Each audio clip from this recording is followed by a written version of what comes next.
Hello friends, എല്ലാവർക്കും ഹിസ്റ്ററിയുടെ ഒരു പുതിയ ക്ലാസ്സിലേക്ക് വീണ്ടും സ്വാഗതം. ഇന്നത്തെ ക്ലാസ്സിൽ നമ്മൾ പഠിക്കാനായിട്ട് പോകുന്നത് മൗര്യ സാമ്രാജ്യവുമായി ബന്ധപ്പെട്ടുകൊണ്ടുള്ള അവസാനത്തെ ക്ലാസ് ആണ്. അതിൽ nature of Mauryan state, Mauryan രാഷ്ട്രം ഏത് തരത്തിലായിരുന്നു എന്നതുമായി ബന്ധപ്പെട്ടുകൊണ്ട് ഇന്ത്യൻ ചരിത്രകാരന്മാർക്കിടയിൽ നിലനിൽക്കുന്ന ഒരു സംവാദത്തെ കുറിച്ചാണ് നമ്മൾ ഇന്നത്തെ ക്ലാസ്സിൽ പഠിക്കാനായിട്ട് പോകുന്നത്. ഓക്കെ, മൗര്യൻ രാഷ്ട്രം ഒരു സാമ്രാജ്യമായിരുന്നോ അല്ലയോ എന്നതല്ല, മറിച്ച് ഏത് തരത്തിലുള്ള രാഷ്ട്രമായിരുന്നു എന്നതുമായി ബന്ധപ്പെട്ടാണ് ഇന്ത്യൻ ചരിത്രകാരന്മാർക്കിടയിൽ സംവാദം നിലനിന്നിരുന്നത്.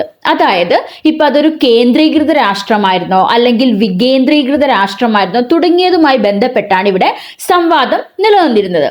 ഇനി ആ ഒരു സംവാദത്തിന് തുടക്കം കുറിക്കുന്നത് ആരാണെന്ന് വെച്ചിട്ടുണ്ടെങ്കിൽ റോമില താപ്പർ 1961 പ്രസിദ്ധീകരിച്ച അശോകനും മൗര്യന്മാരുടെ അധപതനവും, Ashoka and the decline of Mauryan empire എന്ന പുസ്തകത്തില് മൗര്യൻ രാഷ്ട്രത്തെ റോമില താപ്പർ ഒരു കേന്ദ്രീകൃത സാമ്രാജ്യമായിട്ടാണ് കണക്കാക്കിയിരുന്നത്. എന്നാൽ പിന്നീട് അവർ തൻ്റെ കാഴ്ചപ്പാട് പരിഷ്കരിക്കുകയും ഈ ഒരു സാമ്രാജ്യം കേന്ദ്രീകൃതമായിരുന്നില്ല, മറിച്ച് എങ്ങനെയായിരുന്നു, ഡീസെൻട്രലൈസ്ഡ് അല്ലെങ്കിൽ വികേന്ദ്രീകൃതമായിട്ടുള്ള ഒരു സാമ്രാജ്യമായിരുന്നു എന്നൊരു ആശയവും മുന്നോട്ട് വെക്കുകയുണ്ടായി. സ്വാഭാവികമായിട്ടും ഇത് മറ്റു ചരിത്രകാരന്മാർ ചർച്ച ചെയ്യുകയും അങ്ങനെ പ്രധാനമായിട്ടും ഈ ഒരു സംവാദവുമായി ബന്ധപ്പെട്ടുകൊണ്ട് 4 വീക്ഷണങ്ങളാണ് മുന്നോട്ട് വന്നത്. അവ ഏതൊക്കെയാണെന്ന് നോക്കാം. അങ്ങനെ 4 തരത്തിലുള്ള വീക്ഷണങ്ങളാണ് മുന്നോട്ട് വെക്കപ്പെട്ടതെന്ന് പറഞ്ഞു.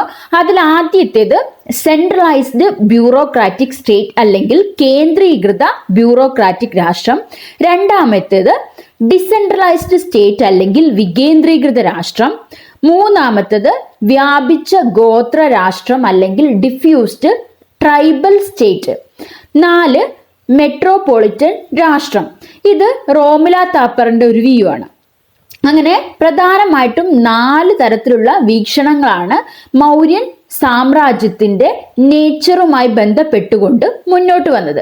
അതിൽ നമ്മൾ ആദ്യം പഠിക്കാനായിട്ട് പോകുന്നത് എന്താണ് സെൻട്രലൈസ്ഡ് ബ്യൂറോക്രാറ്റിക് രാഷ്ട്രം, ആ ആശയം മുന്നോട്ട് വെച്ചത് ആരാണ് തുടങ്ങിയ കാര്യങ്ങളാണ്.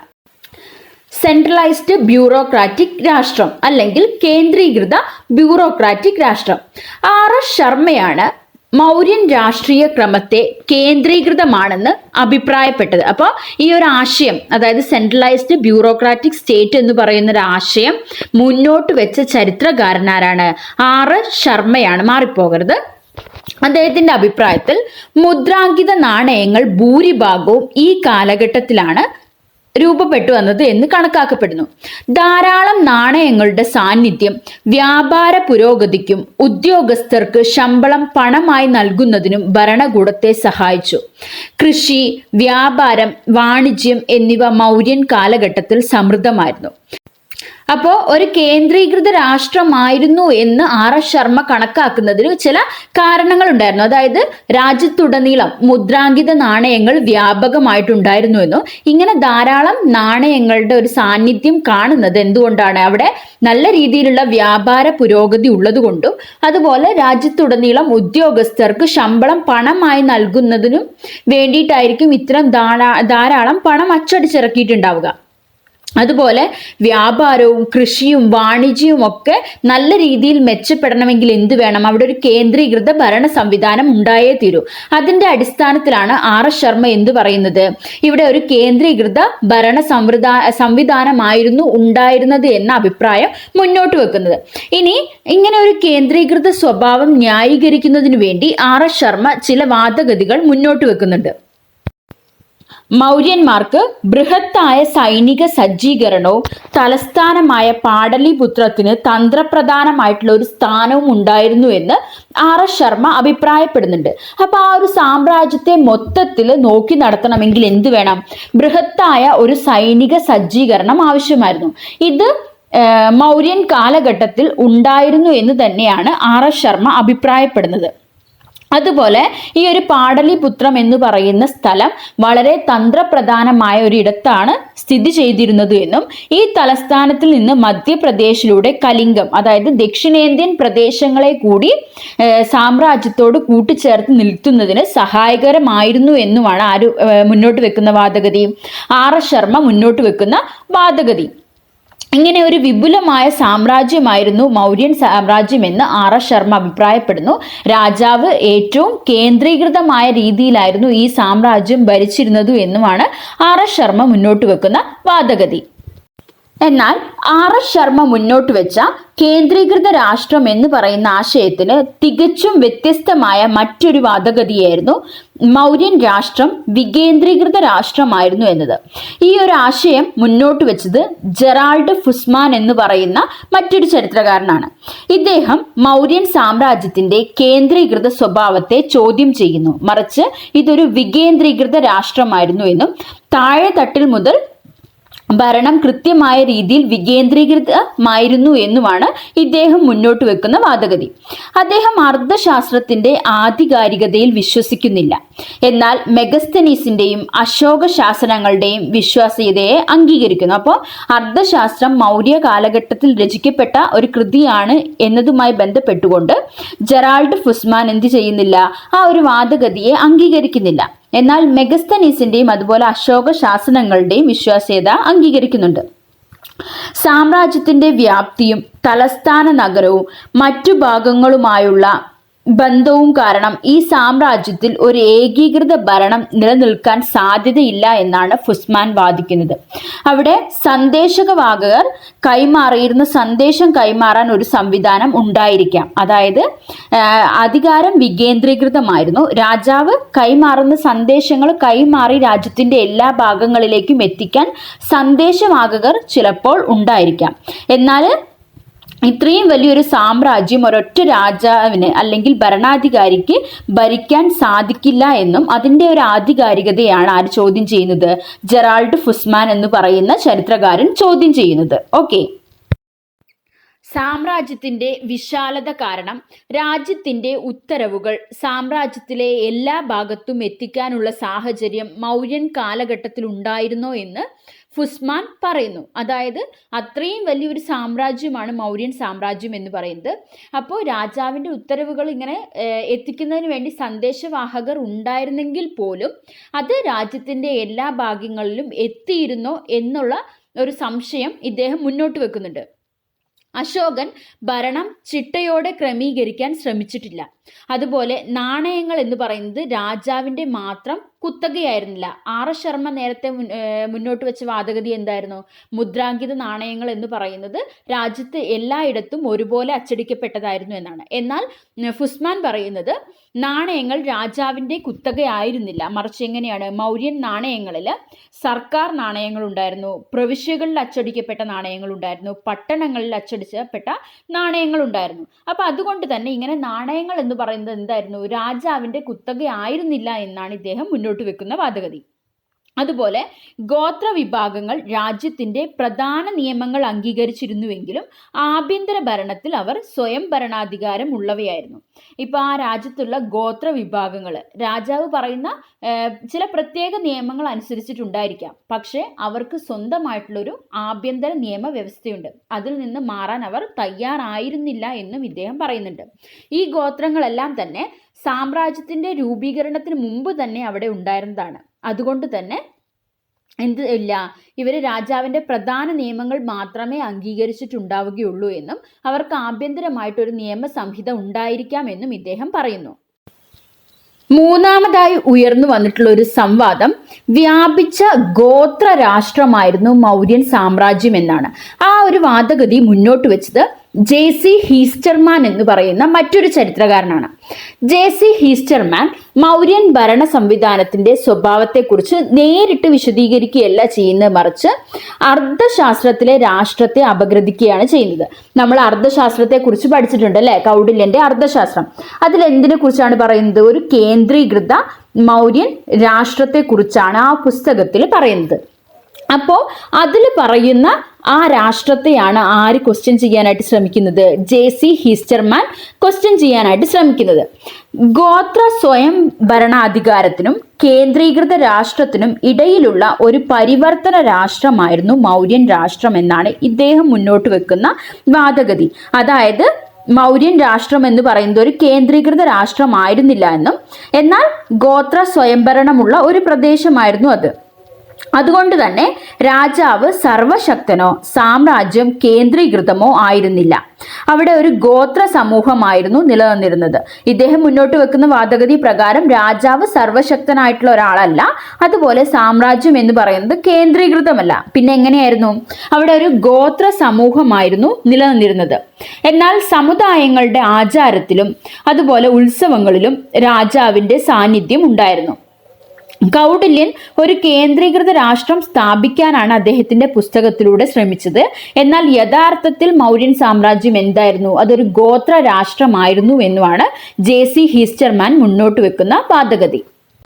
നാലാമതായി ഉയർന്നു വന്നിട്ടുള്ള ഒരു സംവാദം ഏറ്റവും കൂടുതൽ ചർച്ച ചെയ്യപ്പെടുകയും ആളുകൾ അംഗീകരിക്കുകയും ചെയ്തിട്ടുള്ള ഒരു വാദഗതിയാണ്. ഈ ഒരു ആശയം മുന്നോട്ട് വെച്ചത് ഇന്ത്യയിലെ പ്രശസ്ത ചരിത്രകാരിയായ റോമില താപ്പറാണ്.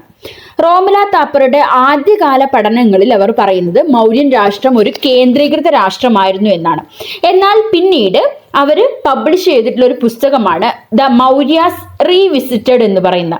ഈ ഒരു പുസ്തകത്തിൽ അവർ തങ്ങളുടെ ആദ്യത്തെ ആശയം മാറ്റുകയും മറിച്ച് മൗര്യൻ രാഷ്ട്രം ഒരു ഏകീകൃത രാഷ്ട്രമായിരുന്നില്ല എന്ന വാദഗതി മുന്നോട്ട് വെക്കുകയും ചെയ്തു. എങ്ങനെ? പ്രധാനമായിട്ടും റോമില താപ്പറിന്റെ അഭിപ്രായത്തിൽ മൗര്യൻ രാഷ്ട്രം മൂന്നായിട്ട് വിഭജിക്കപ്പെട്ട് കിടക്കുകയായിരുന്നു എന്നാണ് പറയുന്നത്. അതിൽ ആദ്യത്തേത് മെട്രോപൊളിറ്റൻ രാഷ്ട്രവും, രണ്ടാമത്തത് കേന്ദ്രപ്രദേശങ്ങളും, മൂന്നാമത്തത് പ്രാന്തപ്രദേശങ്ങളുമായിരുന്നു. ഇങ്ങനെ മൂന്നായിട്ടായിരുന്നു മൗര്യൻ സാമ്രാജ്യം വിഭജിക്കപ്പെട്ടത് എന്നും അതൊരു കേന്ദ്രീകൃത രാഷ്ട്രമായിരുന്നില്ല എന്നുമാണ് റോമില താപ്പർ മുന്നോട്ട് വെക്കുന്ന വാദഗതി. മെട്രോപൊളിറ്റൻ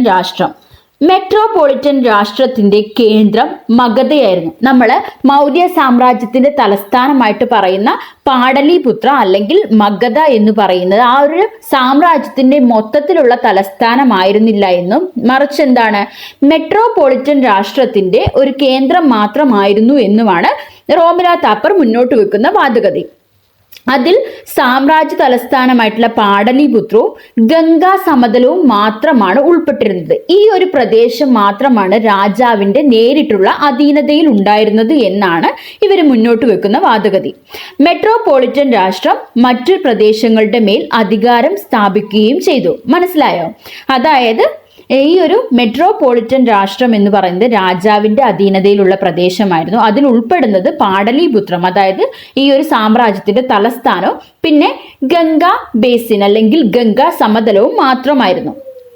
പിന്നീട് ഈ മെട്രോപൊളിറ്റൻ രാഷ്ട്രമാണ് മറ്റു പ്രദേശങ്ങളുടെ മേൽ നിയന്ത്രണം ഉണ്ടായിരുന്നത്. ഈ പ്രദേശം രാജാവ് നേരിട്ടാണ് ഭരണം നടത്തിയിരുന്നത്. അതിന് ഏറ്റവും നല്ലൊരു ഉദാഹരണമായിട്ട് റോമില താപ്പർ മുന്നോട്ട് വെക്കുന്ന വാദഗതി എന്താണെന്ന് വെച്ചിട്ടുണ്ടെങ്കിൽ, ബൈറട്ട് ശാസനത്തിൽ അശോകൻ മഗധയിലെ ഭരണാധികാരി എന്ന നിലയിലാണ് അറിയപ്പെടുന്നത്. രാജ മഗധൈ എന്ന പേരിലാണ് അറിയപ്പെടുന്നത്. അതുകൊണ്ട് തന്നെ അശോകൻ മഗധയുടെ മാത്രം ഭരണാധികാരി ആയിരിക്കാമെന്നും മറ്റു പ്രദേശങ്ങളിൽ ഒരു സ്വയംഭരണാധികാര സ്വഭാവമുള്ള ഗവൺമെന്റ് ആയിരിക്കാം ഭരിച്ചിരുന്നതും എന്നുമാണ് റോമില താപ്പർ പറയുന്നത്. ഈ പ്രദേശം സാമ്രാജ്യ ഖജനാവിലേക്ക് പരമാവധി വരുമാനം നൽകിയിരിക്കാം. കാരണം എന്താണ്? അതൊരു ഗംഗാ സമതലത്തിന് ചുറ്റുമുള്ള പ്രദേശമാണ്. സ്വാഭാവികമായിട്ടും കൃഷി നല്ല രീതിയിൽ ഇവിടെ ഉണ്ടായിരുന്നത് കൊണ്ട് തന്നെ ഖജനാവിന്റെ ഒരു പ്രധാനപ്പെട്ട വരുമാന മാർഗം എന്ന് പറയുന്നത് ഈ ഒരു മെട്രോപൊളിറ്റൻ രാഷ്ട്രമായിരിക്കാം. ഉദ്യോഗസ്ഥർക്ക് ശമ്പളം നൽകുന്നതിനും സൈന്യത്തെ പരിപാലിക്കുന്നതിനുമുള്ള ഒക്കെ ചെലവ് എവിടെ നിന്നാണ് ലഭിച്ചിട്ടുണ്ടാവുക? ഈ ഒരു മെട്രോപൊളിറ്റൻ രാഷ്ട്രത്തിൽ നിന്നുമായിരിക്കും രാജാവിന് ലഭിച്ചിട്ട് ഉണ്ടാവുക എന്നുമാണ് ആര് മുന്നോട്ട് വെക്കുന്നത് വാദഗതി? റോമില താപ്പർ മുന്നോട്ട് വെക്കുന്ന വാദഗതി. രണ്ടാമതായിട്ട് കേന്ദ്ര പ്രദേശങ്ങൾ. മെട്രോപൊളിറ്റൻ രാഷ്ട്രത്തിന് തൊട്ടു താഴെയായിട്ട് വരുന്ന സ്ഥലമാണ് കേന്ദ്ര പ്രദേശങ്ങൾ എന്ന് പറയുന്നത്. ഇവ കോളനികളായിരുന്നില്ല, മറിച്ച് പ്രവിശ്യ ഭരണത്തിന്റെ കേന്ദ്രങ്ങളായിരിക്കാം എന്നാണ് പറയുന്നത്. അതായത് പ്രവിശ്യയിലെ ഭരണമില്ലേ, ആ ഭരണത്തിന്റെ കേന്ദ്രമാണ് കേന്ദ്ര പ്രദേശങ്ങൾ എന്ന് പറയുന്നത്.